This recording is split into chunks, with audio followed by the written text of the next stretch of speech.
ልትሳደቢ ነው እንዴ መጣሽው? አረ ባርኔጣ ብንከባበር ደስ ይለኛል። ፈጣሪው ከፌስቡክ ላይ የማመጣቸው ሰዎች ተስማሙኝ። ይሄን ከኢሞ ላይ ያገኙት አንተ እንደምታረገኝ አርገኝ። ልጅቷ ቆንጆ ነች። አምላክ ወይ እባክህ እንደው መደማመጥ እንድንችል እርዳ። ሰላም እንዴት ነሽ? አስጠበቅኩ አይደል? አስጠበቅኩ። ይቅርታ። ኧረ እኔ መጣበቅ ምናምን አላውቅም። ዝም ብለሽ ቁጭ በይ። እሺ ስምን ማን ነበር ያልከኝ? ባርኔጣ አላጣ።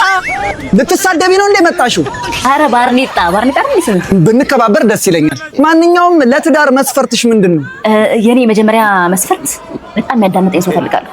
በጣም አዳማጭ መሆን አለበት። አላጋጭ ማዳመጥ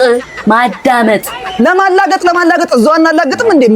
ማላመጥ ምን ያደርጋል እንዴ? አረ እዚህ ጋር እኮ ነኝ ያለሁት። ምን ያስጮሃል? ቆቁብሽ እንዴ? እሺ እሱን ተውና ተማሪ ሰራተኛ አብረን እንተኛ ብለሽ ጭራሽ እንተኛ። ገና መታወቃችን አይደለ እንዴ? ምን ተይዞ ጉዞ ምኑን ይዘን ነው ምንተኛው? ሰውዬ እኔ ምን አይሰማው እንዴ?